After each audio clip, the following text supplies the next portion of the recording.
Hey everyone, welcome back to my YouTube channel Commerce Tutorpedia. In this video, we are going to start with question number 61 और हम कर रहे थे UGC net paper 2 commerce 25 नवंबर का shift number 1। अब शुरू करते हैं इसको from the 61st question. Question says which of the following represents traditional logistic management approach. ठीक है, तो हमें सबसे पहले तो ये जानना है लॉजिस्टिक मैनेजमेंट क्या होता है। ये एक ऐसा एलिमेंट है of the supply chain process जिससे हम प्लान करते हैं, इम्प्लीमेंट करते हैं, कंट्रोल करते हैं the efficient and effective flow of storage of goods, services and related information. ठीक है, लॉजिस्टिक अपने आप में ही refers to the process of management है हमारे पास। तो अब इसमें पूछा हुआ है ट्रेडिशनल लॉजिस्टिक मैनेजमेंट अप्रोच कौन सा डिफाइन करता है। ठीक है, तो इसके अंदर हमारा आंसर हो जाएगा independent inventory management efforts, minimising firm cost, current process, small breath of supplies. इसका आंसर है हमारे पास डायरेक्टली ए एंड बी। ठीक है, okay, next question. Which of the following statements are false indicate the correct code? अब इसमें बताना है कि कौन सा false है। देखो false वाले क्वेश्चन बहुत ट्रिकी होते हैं, एकदम ध्यान से। No company has to file any prescribed declaration before commencement of business. ठीक है, a company can ratify the contract entered into by the promoters with third parties on behalf of the company before its formation. The date mentioned in the certificate for commencement of business is taken as the date of birth of the public company. A private company has to file a settlement in lieu of prospectus with the registrar. ठीक है, अब इसको हम समझते हैं इस question को। ठीक है, इसके अंदर अब जो हमारा देखते हैं कि क्या क्या ऑप्शंस हमें दे रखे थे। ठीक है, पहला है आपके पास a company can ratify the contract entered into the promoters with third parties on behalf of the company before its formation. ये बोल रहा है कि क्या उसको चेंज किया जा सकता है? नहीं, this statement is false because a company cannot ratify a pre-incorporation contract and hold the other party liable. The company, when it comes into existence, is not bound by any contract made on its behalf before its incorporation. ठीक है, अगला आपको बोला हुआ the date mentioned in the certificate of for commencement of business is taken as the date of birth of, ये भी एक false statement है, as the filing date for the article of incorporation is considered as. ठीक है, बहुत important point है जो मैं बता रही हूँ। अगला है आपके पास a private company has to file a settlement in lieu of prospectus with the registrar. ये भी एक फॉल्स स्टेटमेंट है, as a private company is not required to file a prospectus or a settlement in lieu of prospectus with the registrar of the company. तो हमारे पास जिसमें भी BCD answer है वही हमारा आंसर हो जाएगा। तो आपके पास third option is the answer. Next question. Okay, next question है आपके पास which of the following is not the objective of competition act. मान लीजिए, देखो ये क्वेश्चन बहुत बार मैंने देखा है, मैंने बहुत सारे पेपर्स ऑलरेडी सॉल्व कर लिए हैं, मैंने काफी बार ये क्वेश्चंस देखे। तो ऑब्जेक्ट ये कॉम्पिटिशन एक्ट 2002 को अच्छे से क्लियर कर लीजिएगा, मैं इसके लिए अलग से वीडियो बना दूंगी आपके लिए। यहाँ पे बोला हुआ इनमें से कौन सा नहीं है नॉट, मैंने बोला ना ट्रिकी आते हैं क्वेश्चन, हमेशा नॉट बेस्ड ही आते हैं। Ensure freedom of ensures freedom of trade for other participants in is incidental and connected markets, provide a reasonable level of reliability and हमें नॉट पूछा हुआ है जो नहीं है। ठीक है, adhere to general accepted securities principle, protect the interest of consumers, नहीं, यहाँ पे केवल consumers की बात थोड़ी ना होती है। ठीक है, तो इसका जो हमारा आंसर्स है provide a reasonable level of reliability and connected operations, ये ऑब्जेक्टिव नहीं है। और adhere to general accepted security procedure, ये भी नहीं है हमारे पास। ठीक है, और जो बचे हुए हैं वो आपके पास है, तो वो हमें देखना है यहाँ पे।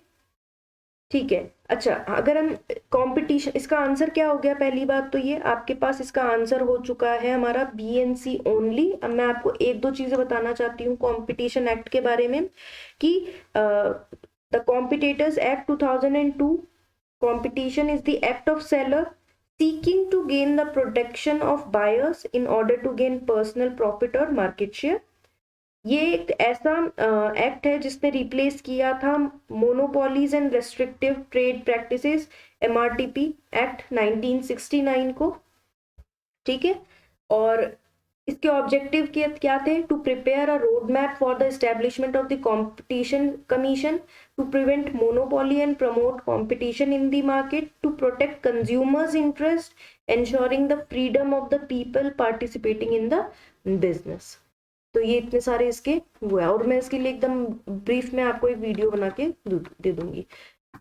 अब है विच of the following person can not use ITR4। अब ये बहुत इंपॉर्टेंट है। ITR4 आप मान के चलिए, मैंने हर एक पेपर में देखा है कि ITR4 के बारे में आपके पास क्वेश्चन आया हुआ है, ठीक है। अब पूछा हुआ है कि इसमें से कौन नहीं इशू यूज कर सकता ITR4 को, ठीक है।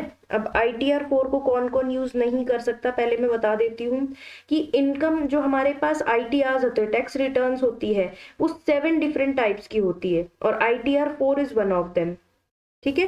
Person with a net income of less than 50 lakhs must file, जिसकी भी 50 लाख से कम होती है इनकम, वो ही फॉर्म इसको फिल कर सकता है, which is subjected to certain requirement. इसी ITR4 को हम सुगम भी बोलते हैं, ठीक है। It is for those taxpayers who have opted for a presumptive income scheme। ये याद रखना है हमें इसका। अच्छा, आंसर क्या है इसका, अब ये देख लेते हैं। इसका आंसर हमारा हो जाएगा A, can not file, ABC। ना तो डायरेक्टर ऑफ अ कंपनी होना चाहिए, अनलिस्टेड इक्विटी शेयर का भी कोई रोल नहीं है, who has any asset located outside India. इसका मतलब एक form if SSC is a resident who has income from other sources, वो भर सकता है ITR4। Which of the following losses are not deductible from business income? इनमें से कौन सा बिजनेस इनकम में से डिडक्ट नहीं हो सकता है?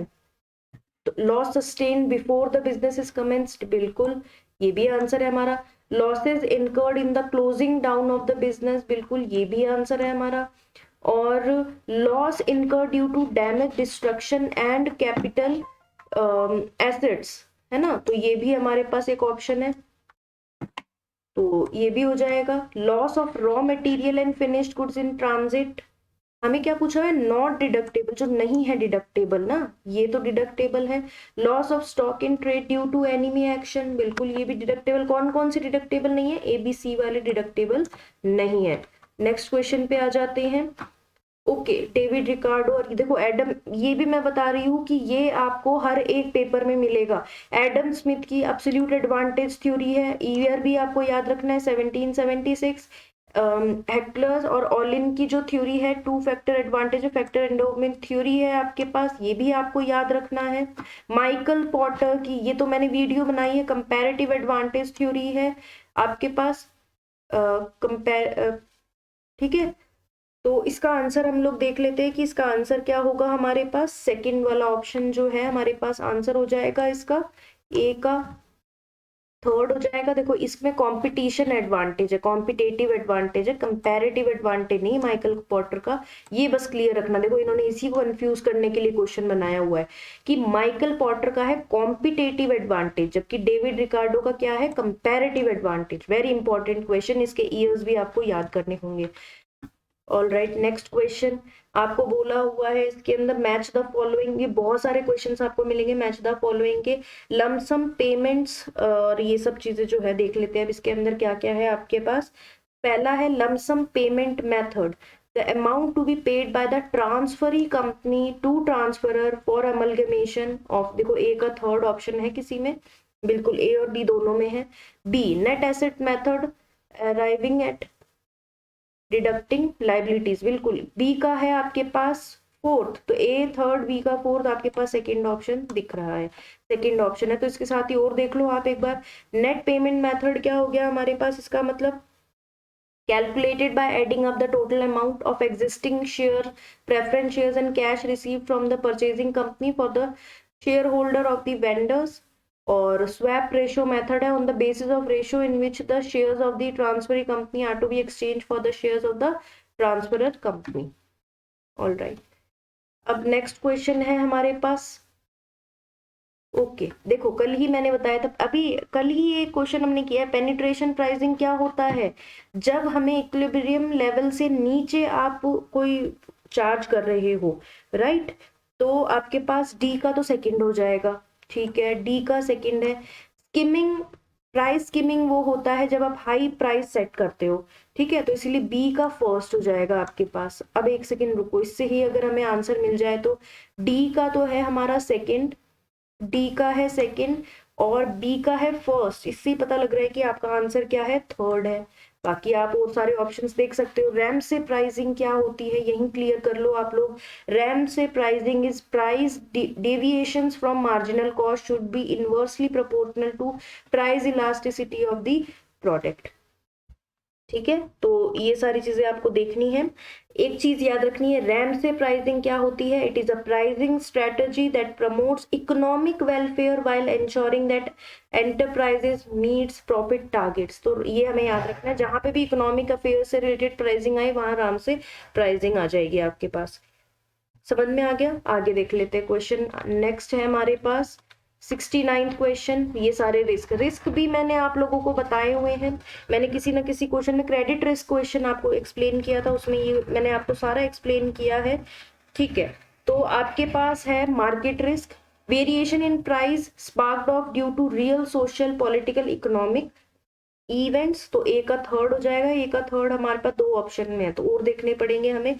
Financial risk associated with the capital structure of the company, तो मतलब हमें बी का फोर्थ भी मिल रहा हो तो ये है आंसर हमारे पास। तो इसका मतलब सी का जो एक्सटर्नल बिजनेस रिस्क है, efficiency with in the border environment, ठीक है, with in the border environment, तो इसका मतलब इंटरनल वाला ही होगा और एक्सटर्नल का हो जाएगा जो बाहर का है। तो इजी था ये तो, क्वेश्चन समझ में आने लायक है। नेक्स्ट क्वेश्चन आपके पास है, the logically sequence the following in the process of entering international market outline by the Uppsala model. अब पहली चीज तो ये हमें अपसाला मॉडल पता होना चाहिए।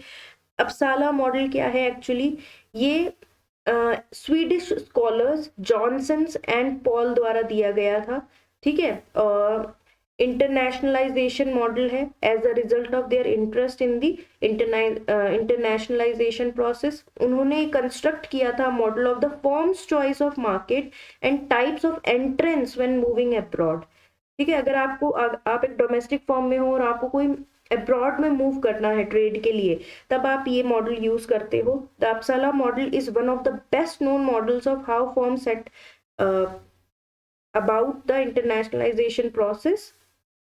ओके, तो इसकी सीक्वेंसेस क्या है आपको मैं बता देती हूँ। सबसे पहले है डी, फिर है हमारे पास स्पोरेडिक एक्सपोर्ट। देखो पहले तो है आप डोमेस्टिक के अंदर ऑपरेशन करिए और प्रोडक्शन करिए, उसका एक्सपोर्ट कीजिए मतलब डी ए। उसके बाद आपको क्या करना है, एक्सपोर्टिंग वाया इंडिपेंडेंट रिप्रेजेंटेटिव, आप जब एक्सपोर्ट करने लग जाए फिर खुद करने लग जाइए। फिर उसके बाद है आपके पास फोर्थ ऑप्शन तो हो चुका है हमारा, establishing arm foreign sales subsidiary. आप उसके बाद इस्टेब्लिश कर सकते हैं फॉरेन में अपनी एक सब्सिडरी, और उसके बाद फॉरेन प्रोडक्शन एंड, तो बहुत इजी था, समझ में आ गया होगा। बस आपको अपसाला मॉडल पता होना चाहिए, उसके बाद आपको क्लियर हो जाएगा। 71 question says extro personality dimensions and individual traits के बारे में बात हो रही है यहाँ पे। मैंने इसके ऊपर भी काफी सारे क्वेश्चंस देखे हैं, ये आपको पता होना चाहिए, ठीक है। इसका आंसर हम देख लेते हैं। एक्सट्रोवर्जन क्या होता है हमारे पास, टॉकेटिव, जो टॉकेट हम लोग एक्सट्रोवर्ट किसको बोलते हैं, जो बहुत टॉकेटिव होते हैं, सोशलाइजर, ऑनगोइंग। इसका आउटगोइंग मतलब ए का होना चाहिए सेकंड। किस किस में है, दो ऑप्शंस में हमें दिखाई दे रहा है। आप सीधे सी वाला ऑप्शन देखिए और तो सारे में पता लग रहा है कि सी। बी का आपको दिख रहा है कि सेल्फ डिसिप्लिन्ड होता है, कॉन्शियसनेस वाला जो hard working, organize, dependable and persistent. आपको सी देखना है। इमोशनल स्टेबिलिटी हमें किस में देखने को मिला, अगर है तो कोई इंसान काम, हैप्पी एंड सिक्योर्ड है, तो इसका मतलब आपके पास सी का फर्स्ट होना चाहिए, इसका मतलब सेकंड आंसर है आपके पास। नेक्स्ट क्वेश्चन इज, अच्छा ये सारे एक्ट्स हैं आपके पास, ओके एक्ट, तो हमें फिर तो इसका एज इट इज याद होना चाहिए। इंश्योरेंस एक्ट जो होता है, इंश्योरेंस एक्ट का है थर्ड ऑप्शन 1938। ए का थर्ड किस में है, थर्ड, तो यही होगा आंसर इसका। ठीक है, मुझे ये याद था, इसके साथ ही मैंने सारे निकाल दिए। तो बी का फोर्थ है, that means 1956 life insurance corporation act. C का फर्स्ट है motor vehicle act, that is 1988 के अंदर, और डी का सेकंड है 1963 मेरीन इंश्योरेंस एक्ट। आगे आ जाओ, वेल्थ ऑफ नेशंस, और ये सब आपको पता होने चाहिए, इसके अंदर तो कोई डाउट होता ही नहीं है। Wealth of Nations Adam Smith की है आपके पास। ठीक है, बहुत इंपॉर्टेंट क्वेश्चन है ये, मैंने अभी अभी बताया था, ये ऐसे सारी चीजें आपको याद करनी है, वेल्थ ऑफ नेशन। ठीक है, उसके बाद आपके पास है principle of political economy and taxation, David Ricardo. David Ricardo की थ्योरी इसी से ही आई थी आपके पास। सी का वन है प्रिंसिपल ऑफ पॉपुलेशन, आपके पास थॉमस माल्थस ने दिया था। तो अब इसी से ही पता लग जाएगा हमारा आंसर, देखिए आप सेकंड के अंदर आ रहा है। ऑल राइट, नेक्स्ट क्वेश्चन पे आ जाते हैं हम लोग। ओके, डैमेजेस के बारे में यहाँ बात हो रही है कि अगर हमें ये डैमेजेस देखने को मिलते हैं, अगर ऑर्डिनरी डैमेज है तो ऑर्डिनरी कोर्स ऑफ बिजनेस से आ रहा होगा, तो ए का थर्ड ऑप्शन दिख रहा है हमें। और किसी में है ए का थर्ड, नहीं, तो फर्स्ट ही ऑप्शन है हमारे पास। और हम एक बार देख लेते हैं कि कौन कौन से हैं। बी का फोर्थ, स्पेशल डैमेजेस क्या होते हैं, जो indirect loss suffered by the aggrieved party on breach of contract, इनको स्पेशल डैमेज बोल देते हैं। एग्जाम्पलरी डैमेज हो गया आपके पास, they are quite heavy in amount and are awarded by way of punishment only, nominal है, never granted by way of compensation for the loss. Next question 75 question, इसमें आपको क्या करना है, आपको यहाँ पर हमें सारे के सारे जो डिडक्शंस है उस टाइप का दे रखा है कि सेक्शन 35, ये तो सारे सेक्शन आपको याद ही होने चाहिए। इसमें क्या किया है, सेक्शन 35 अगर आप देखेंगे इसके अंदर हमें इसका आंसर एक बार मुझे देखना पड़ेगा। ऑल राइट, इसका आंसर है हमारे पास ए का fourth, 35 subsection 2AA, payment made to IIT और रिसर्च इंस्टीट्यूट। IIT है तो मतलब उन्होंने AAA कमाए होंगे तब IIT में जाते हैं, तो ऐसे याद कर लीजिए आप। ठीक है, उसके बाद है बी का आंसर थर्ड है हमारे पास, तो payment made to a company to be use for scientific research. ठीक है, केवल साइंटिफिक रिसर्च की बात हो रही है यहाँ पे। सेक्शन 31 ये जो है आपके पास सी का सेकंड है, payment made to certain institution for research in social sciences. अगर 35 सबसेक्शन 1 सबसेक्शन थर्ड है आपके पास सोशल साइंसेस, तो एक आपके पास जो बच जाता है वो आपके पास डी वाला ऑप्शन होगा। तो आंसर क्या होगा इसका, इसका आंसर होगा ये वाला आपके पास। ठीक है, आगे आ जाते हैं 76 क्वेश्चन, ये भी बहुत इंपॉर्टेंट क्वेश्चन है, आपको हर एक पेपर में देखने को मिलेगा ये क्वेश्चन। आपको बोला हुआ है sequence of the increasing order of integration of member countries. Integration का मतलब अगर आप देखें तो यहाँ क्या है, एकीकरण की दृष्टि से सम्मिलित को आरोही क्रम, मतलब आपको कौन से इंक्रीजिंग ऑर्डर में सबसे कम इंटीग्रेशन किसके अंदर होता है हमारे पास देखा जाए तो प्रेफरेंशियल ट्रेड एग्रीमेंट। प्रेफरेंशियल क्या होता है कि आपने प्रेफरेंस दिया हुआ है कि इस तो इंटीग्रेशन कम हुई ना यहाँ तो। उसके बाद है free trade area, free trade area भी हम किसी को ही देते हैं, है ना, उसमें हम लोग मान के चलते हैं कि भाई इन्हीं को ही देंगे, इन्हीं कंट्रीज को ही देंगे फ्री ट्रेड एरिया। उसके बाद है तो कस्टम यूनियंस होते हैं हमारे पास, ऐसा कोई है जिसके अंदर DAC, यस हमारे पास है। ये आप आंसर्स देख लीजिएगा। नेक्स्ट क्वेश्चन पे आते हैं 77, the liquidator after realizing the assets of the company should distribute the proceeds among below mentioned claimant in the following order। मतलब कहने का मतलब ये है, एक लिक्विडेटर सारी के सारी एसेट्स बेचने के बाद या रियलाइज करने के बाद जो बचता हुआ पैसा है उसको किस, मतलब इनमें से किसको कैसे ऑर्डर में पेमेंट करनी चाहिए। तो सबसे पहले जैसे कि हम जानते हैं कोई भी लीगल चार्जेस हो वही पे किए जाएंगे। उसके बाद liquidators remuneration and cost of expenses of winding up पे किए जाएंगे। वर्कर्स ड्यू एंड क्लेम्स, उसके सिक्योर्ड क्रेडिटर्स की बात हो रही है ना, preferential creditors and unsecured credit, मतलब ABCDE यही है ना। ठीक है, 77 का है ये आपके पास। Arrange the following market structure in the increasing order of pricing power to firms। ठीक है, प्राइसिंग पावर के अंदर पावर जो रखते हैं उनके हिसाब से हमें रखना है। इंक्रीजिंग मतलब सबसे पहले तो सबसे कम वाला बताना है। परफेक्ट कंपटीशन में देखो कोई मेकर टेकर होते हैं ना कि मेकर होते हैं, तो बी से बी कौन कौन से ऑप्शन में, इन दोनों में। अब आपको बस ये देखना है डी और ए के अंदर क्या ओलिगोपोली के पास ज्यादा पावर होती है या मोनोपोलिस्ट के पास ज्यादा पावर होती है। डेफिनेटली ओलिगोपोली के पास ज्यादा पावर होती है, क्योंकि कार्टेल्स बना लेते हैं, वो भी मोनोपोली ही फॉर्म है एक। ए, इसका मतलब सेकेंड ऑप्शन है आपके पास। All right, arrange the following items that is stage of capital budgeting in correct. ठीक है, आप कैपिटल बजटिंग के स्टेजेस आपको बताने, स्टेप्स क्या क्या है इसके अंदर। तो हमारे पास सबसे पहले होता है identification of potential investment opportunities, definitely right. Assembling of propose investments, decision making, implementing, preparation of, ये तो भाई एकदम ही उसमें ही है ABCD। ऑल राइट, ये भी हो गया हमारे पास क्वेश्चन। और आज का जो लास्ट क्वेश्चन है हमारे पास, arrange the following stages of processing of data in a correct sequence. ठीक है, अगर आप प्रोसेस कर रहे हो डेटा को तो एडिटिंग करोगे आप सबसे पहले। देखो और क्या क्या है हमारे पास, एक मिनट रुको। एडिटिंग के बाद ही आप क्या करते हो, कोडिंग करते हो, उसके बाद आप परसेंटेज यूज करते हो, टेबुलेशन बनाते हो, क्लासिफिकेशन। नहीं नहीं नहीं, यहाँ पे हमारे पास सबसे पहले तो हो गया एडिटिंग, फिर हो गया कोडिंग, करने के बाद क्लासिफिकेशन,